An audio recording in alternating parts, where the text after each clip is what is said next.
जगन्नाथ किए केबे श्री जगन्नाथंकर जन्म होइथिला पुरी श्रीक्षेत्र को केमिति आसिले श्री जगन्नाथ महाप्रभु जगन्नाथंकर हाथ पाद गला कुआडे जानिबा जगन्नाथ महाप्रभुंक संपर्क रे अलौकिक कथा संपर्क रे प्रभु जगन्नाथ गुप्त रहस्य विषय रे आसंतु जानिबा। भारत देश मध्यरे चारि धाम मध्यरु रहिछि गोटिए धाम पुरी श्रीक्षेत्र धाम। एठारे महाप्रभुंक मंदिर प्रतिष्ठा एवं महाप्रभुंकर मूर्ति प्रतिष्ठार समस्त कहानी जानी एहारी भितरे भरी रहिछि अनेक पौराणिक मत और ऐतिहासिक मत। थरे श्रीकृष्ण विश्राम करिबा पई कालंदी जंगल को जाइथिले। सेठारे से एक गछ मूलरे आराम मध्य करुथुले।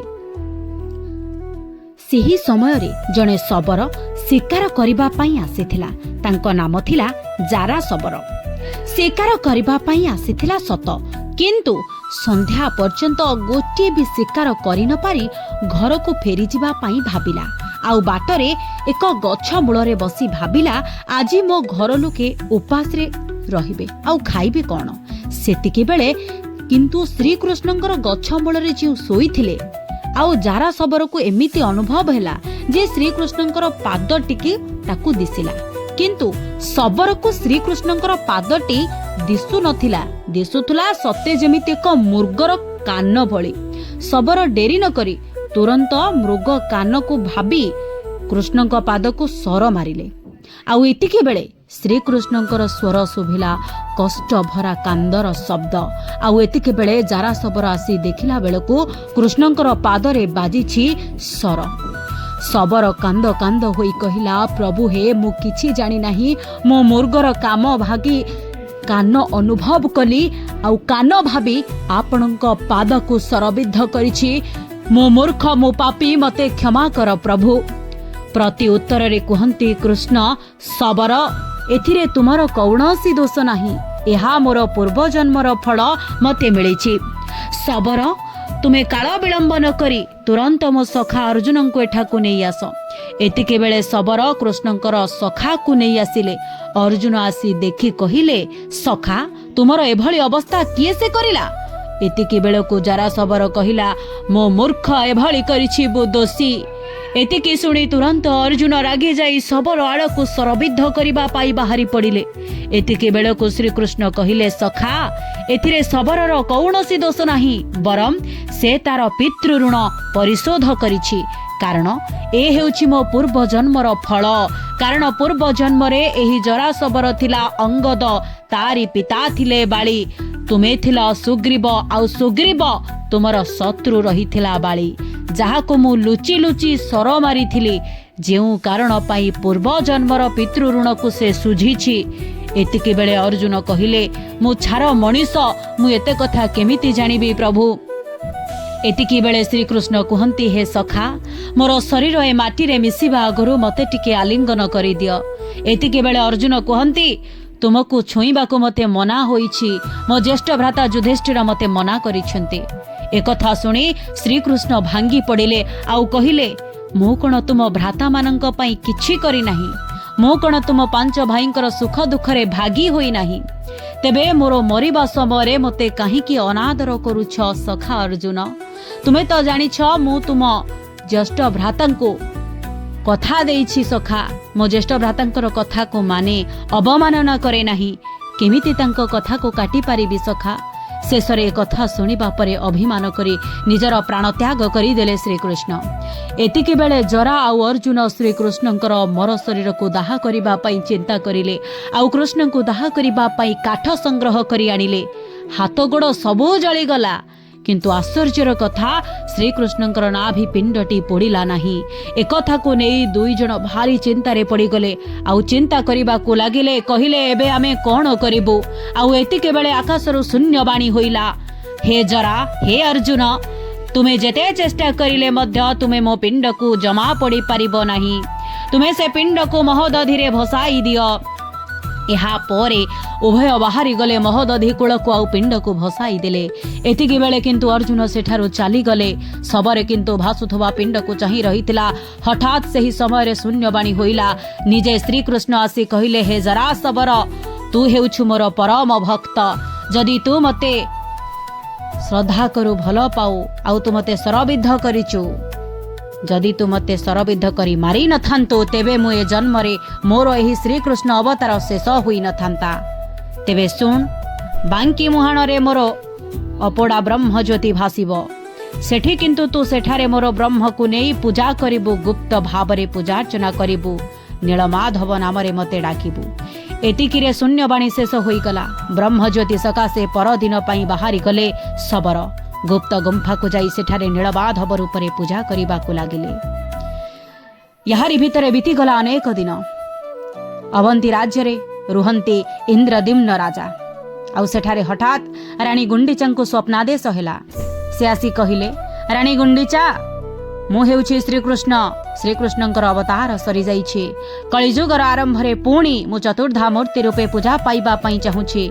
कल्पवट सनिकट नीलकंदर रे मंदिर तोलाई मते पूजा करिवार व्यवस्था कर। एतिके सुनी रानी निद्रारु उठी जांती राजांक निकटकू। इंद्रदिम्नंक पाखकु जाई तुरंत मंत्रीगण को जणांती। आ मंदिर कार्य आरंभ करिबा पई लागंती। किंतु प्रभु जगन्नाथंकर मूर्ति आसीबो कोठू। चिंतारे राजा बसिथिले। आउ सेतिकी बेले जणे तपस्वी आसिले। आउ कहिले, कलिंग राज्य रे पूर्व भागरे गुप्त भावरे श्रीकृष्ण नीलमाधव रूपरे पूजा पाउछंती।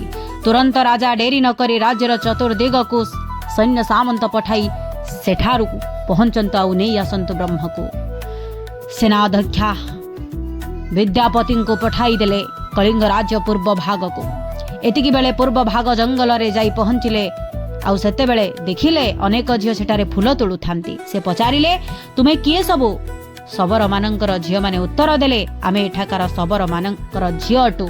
सेठारे जणे ललित नामक झियो थांती। से कहले, शबर मानंकर राजा हेउछन्ति मो पिता विश्ववसु, मो तांकर एकमात्र झियो। एतिकी कथा भितरे ललितंकर मन, ललिता आउ विद्यापतिंक मन मिसिगला। उभय मध्य प्रेम जाग्रत होला। आउ एतिकिरे विद्यापतिंक सहित ललितांकर विवाह संपन्न होईगला। एतिकी बेले किंतु विद्यापति एक आश्चर्यर कथा देखिले। अधराति विश्वावसु हाथ में फूल फल धरी केउठाकू जाउछन्ति। जेतेबेले विश्वावसुंक झियो को विद्यापति विवाह करिले, तांको घरे रहिले, ए सब दृश्य देखिले। एकथा परे विद्यापति निज स्त्री को पचारिले, तुम पिता राति रे केउठाकू जाउछन्ति? किंतु से किछि कहिले नाही, बरम कहिले पिता मते मना करिछन्ति ए बाबदरे कहिबा पई। अनेक बाध्य करिबा परे ललित सब कथा कहिले। आउ कहिबा परे विद्यापति चिंता कले, तुम पितांको तुमे कुह, मो टिके नीलमाधवंको दर्शन करिबे। आउ एतिकिरे कथा सरिला नाही। विद्यापतिंकर ठाकुरंक पाखकू जीवा पई जो जिद्दी थिला, ललिता जाई पितांको बाध्य कले, तुम ज्वाई चाहुछन्ति ठाकुरंको दर्शन करिबा पई। किंतु सीधा सीधा मना करिदेले। आउ रखिले गोटिए शर्त। कहिले, आखिरे कलापट्टी बांधी मु तांको से स्थान को नेकी जिबी, फेरिला बेले मध्य कलापट्टी बांधी कि आनिबी। आउ एतिके परे विद्यापति निज राज्य को फेरिबा पई बाहरी रे दर्शन करी इंद्रदिम्नंक निकट को फेरी आसिले। इंद्रदिम्नंकु सबु कहानी गोटी गोटी करी कहिले। कहिबा परे तुरंत राजा इंद्रदिम्न आउ विद्यापति सांग होई बाहरिले नीलमाधवंक निकट को। बाहरिबा समय रे जंगल मध्य पड़ी थाए सोरिष फूल देखिबा को मिलिला। आउ सेते बेले भाबिले, इंद्रदिम्न एते जंगल भितर एते सुंदर सोरिष किए से बिछेइछि? आउ सेते बेले विद्यापति उत्तर दियंती जे राजा, जेते बेले मु नीलमाधव को दर्शन करने को जाइथिले, मो आखिरे कलापट्टी बंधा जाइथिला। आउ मो पाखरे सोरिष हाथ रे धरी बुणी बुणी जाउथुले से स्थान को निरूपण करिबा पई। दुहे जाई पहुंची गले से गुंफा मध्यरे। आश्चर्यर कथा, सेठारे किंतु ब्रह्म नथिला, केही नथिले, कांदु थांती निजे। आउ सेतिकी बेले यहा सुनिबा को मिलिला जे दैतापति जे रहिथिले विद्यापति आउ इंद्रदिम्न को शून्यवाणी हेला। श्रीकृष्ण निजे कहिले, तुमे एठाकू मो ब्रह्म को निय आउ स्थापना कर श्रीक्षेत्र रे। आउ सेठारे मते पूजा करिबो, आउ सेठारे मोर मूर्ति तैयारी करिबो। फेरी आसिले इंद्रदिम्न आउ विद्यापति। फेरी आसी चिंता करूथांती आउ भाबुथांती मूर्ति केमिति प्रस्तुत करिबे।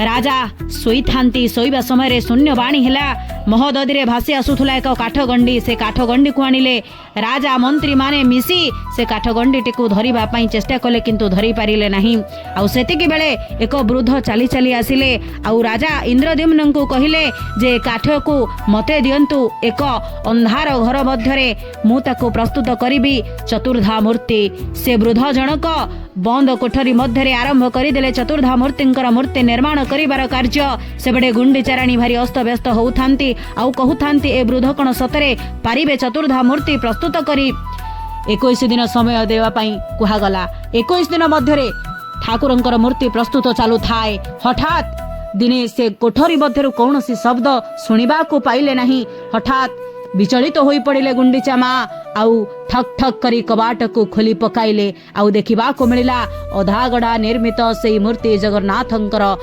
तुरंत सेतिकिरे शून्यवाणी करिले श्रीकृष्ण कहिले कथा थिला 21 दिन पर्यंत बंद रखिबा पई ए कोठरी को जदि ए कोठरी खोला सरिछि तेबे आउ मूर्ति प्रस्तुत हेबो नै अधागड़ा मूर्ति को पूजा करिबार बंद व्यस्त करंतु ए रहिथिला जगतर नाथ जगन्नाथंकर से अपूर्व लीलार कथा जदि आपनकु ए कथा भल लागि थाए चैनल को लाइक शेयर सब्सक्राइब करिवे ब्यूरो रिपोर्ट ओडिशा इन्फो।